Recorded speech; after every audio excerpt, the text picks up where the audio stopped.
Alright, do you want to start with your honorable mentions? Yeah, we'll start with a couple honorable mentions. One that I didn't write down, but I feel really bad about, the Aristocats. Yeah. It's hilarious. Gotta check it out if you haven't seen it. I know it's sort of a more obscure Disney movie. But it's a ton of fun. Yeah, it's very funny. And Great music. It's... Everybody wants to be a cat. Excluding me. You don't want to be a cat? I want to be a cool cat, but I don't want to be a cat. Cut that out. Anyway. Stay. My new tagline. Cut that out. Another honorable mention, gotta go to... I have two honorable mentions that are just childhood favorites of mine. The Many Adventures of Winnie the Pooh and Hercules. Hey! Hercules was my favorite movie for the first... Well, let's see. It came out when I was like 2. Mm.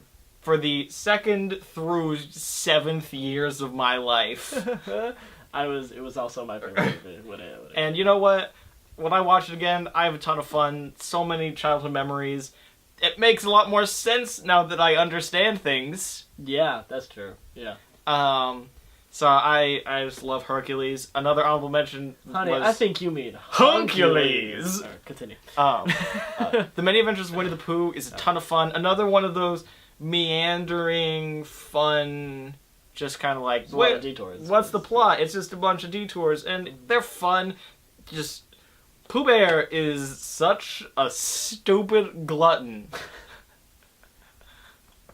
Man, we're smack-talking Winnie the Pooh here at Critical Comedy. And I love rough. every second of it. He is just like Winnie the Pooh is almost like if you took SpongeBob and had Patrick be the main character. Like you picked the fattest, dumbest character, and you're like, he's our star. You're trash talking so hard on Winnie the Pooh, the most innocent character in history. I love every second of him. Nothing against Winnie the Pooh at all. Nothing against you. You're just fat and stupid. That's great. The movie calls him stupid repeatedly. Don't remember. They literally call him dim-witted, like once an anecdote. That's awful. It's like, I'm like, Jeez. oh, poor guy, they make fun of him. They do make fun of him. And you know what? It's kind of funny. It's a little funny. You're a sick Because you have, like, this proper British narrator calling him, like, dim-witted. And it's funny. But I like everything about that film. Mm. It's not as, it's not quite as fun as, like, Alice in Wonderland or the other kind of anecdote-y kind of films, but it's slower paced, and I think that it's nice to have a little slower of a film. Mm-hmm. And everybody loves all those characters. They're just a ton of fun. As a kid, I did not like Rabbit, because he was kind of a stick in the mud. But now that I'm technically an adult, I'm like, oh man, Rabbit, I feel you. I feel you, Rabbit. You really relate to Rabbit? I relate to Rabbit. Just like, your stupid friend ate all your food and then got stuck in the door on the way out. He's like Kramer, but worse. He just comes over, steals your food, they get stuck in the door. That's the kind of stuff that happens to Rabbit in this film.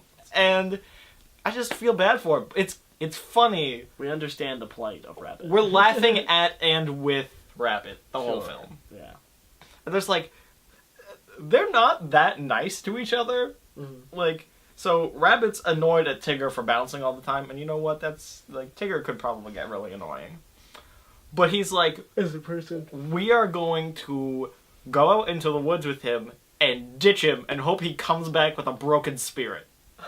That was Rabbit's plan. God, I forgot how dark these are. It's like miserable and sad. Jeez. Oh man. And of course the Heffalumps and Woozles are untouchable. They're That's great. probably that's definitely the most memorable sequence for me. Yeah. Love that. Anyway. Yeah. Let's see. What else? What else gets an honorable mention? Do I only have one more left? That's fine. We've already spent way too much time doing this. That's true.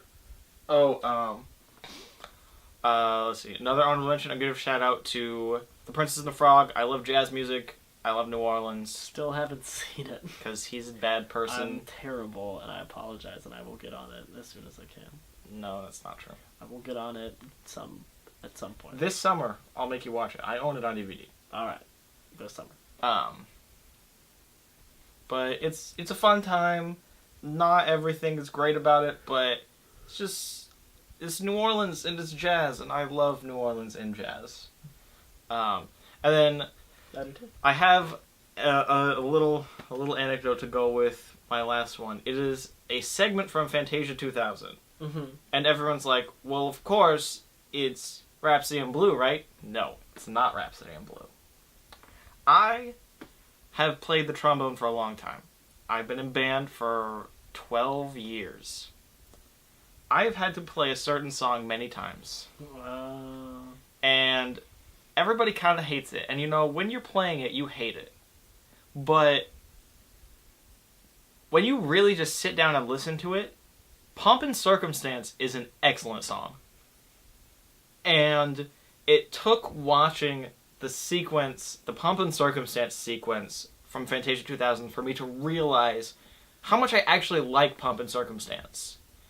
And I think that segment is just so much fun, because you have Donald as Noah, because why not? Why not have Noah's Ark? They had a segment for Donald like they did with Mickey and Fantasia. Yeah, and Donald's probably my favorite of the Fab Five, so yeah. I'm really glad to see him do physical comedy and stuff. Exactly. And he's like trying to herd all the animals, and like you see the animals like herding on, and you have like da da da da da.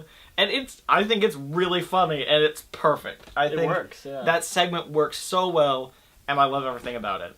Those are my honorable mentions. That is my favorite thing about Fantasia 2000. That was unexpected, but I enjoyed it. Well, for me, honorable mentions are just movies that I know I would love if I rewatch them, but I just haven't had the time to. So, just number one right off the bat is Snow White. I've been meaning to rewatch Snow White for years. Specifically, ever since I saw Over the Garden Wall.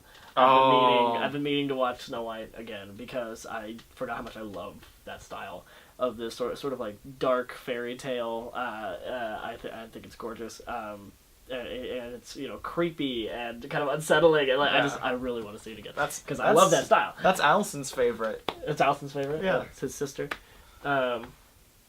She likes to be different. She does like to be different. I love the dark twisted fairy tale kind of aspect of it. So definitely looking for that. I don't know. I'm trying to think of what else. Honestly, that's why I wrote mine down. I should have done the same, but I didn't, and I am not at a place in my mind right now. Any films that we didn't mention at all yet that we should give a shout out to? That we haven't mentioned at all? Yeah.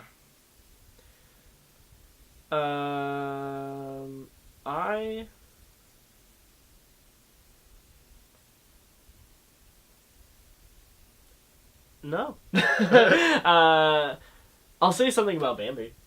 Okay. I haven't seen Bambi since I was maybe 3 years old. It's been a long time since I've seen Bambi. It's been a really long time. And what's funny about Bambi is there is one specific part that has never left my brain for a second. It is permanently ingrained on there, and it's not Bambi's mom. It's that bird, isn't it? It's that bird. So there's a part in Bambi where the poachers are like, they're coming. So, the hunters are coming to the forest and things are like starting to like set on fire and stuff. Like, it's insane. Why are you hunting when the forest is on fire? It's a terrible idea. This is before the forest fire. Is dumb hunters. Is it before the forest fire? Yeah. I don't know, maybe they just looked outside and they're like, forest fire, you wanna go hunt? Alright, here we go. But there's this mother bird, and she like realizes what's going on, and she starts having this hysterical, not hysterical isn't funny, but as in hysteria. Like panic attack, yeah, kind of like actual freaking panic out, attack. deep, And like, she's like, what do I do? What do I do? Where do I go? What do I do? And she flies up into the air, gets shot, falls back down. Like, that's it. And that's never left my brain for a second. Yeah, that just is how honestly ruthless, just evil. Like, just how mean that is to the kids watching it. That might be the most memorable part of Bambi to me too. I think so. It's so harsh. It's so brutal and uncalled for, but it's great because of that. It's so memorable. Like, you can't say it's bad. It's just how memorable it is. Bambi's a really uncompromising movie. Yes, yeah, that's a good term for it. We need to watch it again. Yeah, we gotta rewatch Bambi. That's a shout out for you. Yeah, honestly, just rewatch the classics. I still need to rewatch Alice in Wonderland.